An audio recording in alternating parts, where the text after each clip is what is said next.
Bienvenidos a esta nueva terapia de hoy, del día de hoy. Y bueno, ya recordaréis los que estuvisteis en esta misma terapia, en este mismo foro, el jueves pasado, que nos habíamos detenido especialmente en los sectores de pacientes, por decirlo así, difíciles o desfavorecidos que podrían necesitar una mayor atención y una ayuda prioritaria por parte del colectivo, por parte de la terapia, por parte del sector terapéutico o por parte de la misma asociación. Es decir, nosotros no penalizamos a los sectores desfavorecidos, sino todo lo contrario, les prestamos mayor atención por eso de que tienen voluntad, pero no tienen medios, no tienen recursos personales o los tienen muy mermados en relación a los que otros compañeros más efectivos en su rehabilitación muestran.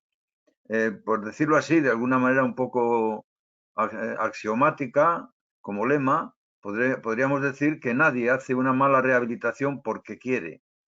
La rehabilitación todo el mundo la intenta hacer bien. Lo que pasa es que, claro, con arreglo a las circunstancias que concurren en cada uno y sobre todo al grado de mentalización, al grado de concienciación, al grado de insight o a otros factores que podemos aquí comentar, pues no han conseguido la rehabilitación que ellos querrían, que ellos hubieran querido, o la familia o nosotros mismos, ¿no? En consecuencia, estamos aquí hoy, bueno, pues para continuar un poco la labor que iniciamos el sábado pasado. Uno de los sectores que decíamos que requerían especialmente nuestra atención es el sector de pacientes de nuevo ingreso.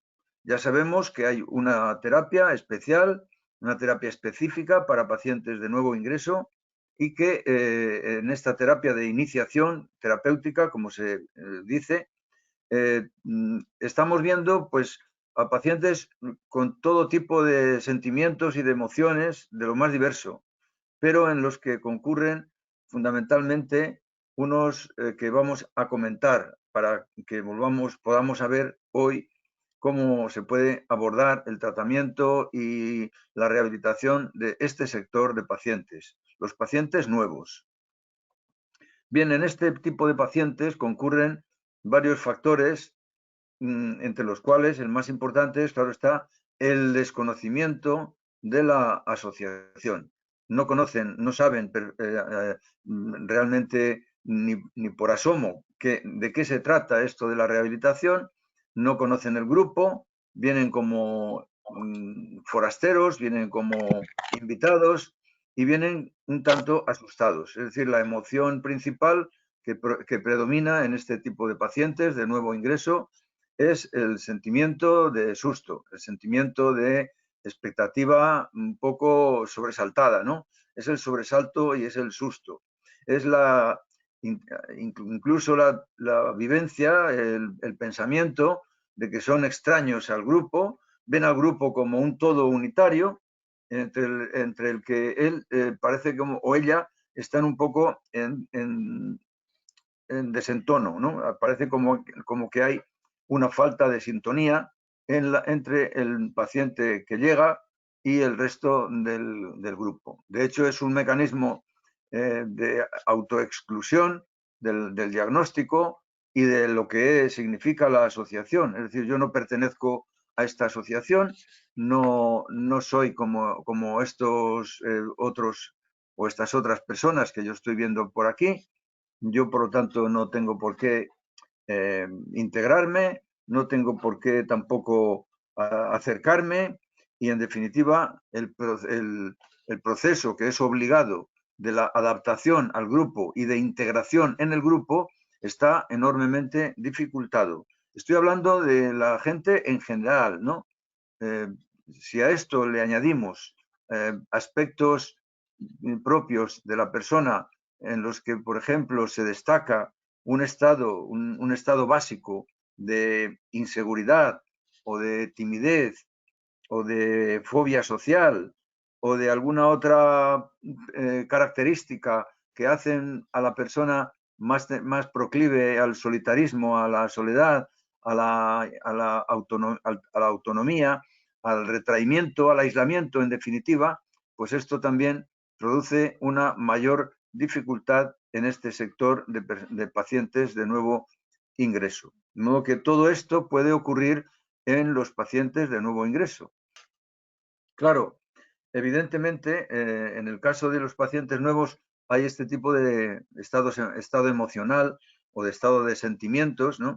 Pero también puede ocurrir que el paciente nuevo, como es también obvio, venga con un escaso nivel de insight, o sea, con una cierta dificultad para su identificación como portador de una adicción como esta, o una escasa conciencia sobre su patología. Esto es muy común al principio, ¿no? La persona que se hace los test, por ejemplo, que ingresa y se hace los test, pues vemos cómo la dificultad para su identificación como paciente, como adicto, es muy grande, muy alta, ¿no? Y por lo tanto el insight muy bajo. A veces estos pacientes también presentan cifras altas de ansiedad o de depresión en las escalas de Hamilton, o también a veces en ellos se registra un nivel muy alto de inestabilidad emocional, de narcisismo o de impulsividad, que implica naturalmente una sobrevaloración del yo respecto a su poder para superar por su cuenta el problema. O sea, se trata de personas con una ilusión de control, que llamamos, con una percepción ilusoria sobre el propio poder o sobre el autocontrol.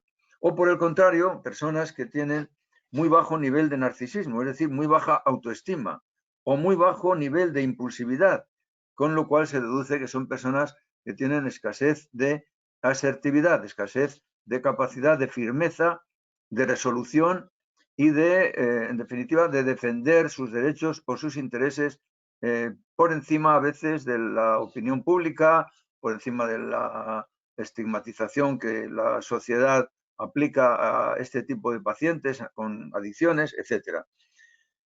Luego, pues también evidentemente puede ocurrir que en estos pacientes de nuevo ingreso concurran pues circunstancias traumáticas, ¿no? Por ejemplo, cuando se ha producido un trauma por pérdidas relativas a la familia, por un divorcio en el caso de la pareja, un estado de ruina, si se trata de hablar de la economía, del trauma económico, o una pérdida del empleo, un desempleo, o incluso un abandono afectivo, es decir, una exclusión de la familia. Imaginaos que a esto se le añade también con frecuencia un duelo intensivo, patológico o prolongado al menos, que es como si dijéramos el sentimiento de dolor por lo que se ha hecho con anterioridad, el sentimiento de culpa, el sentimiento de vergüenza, etcétera, etcétera, etcétera.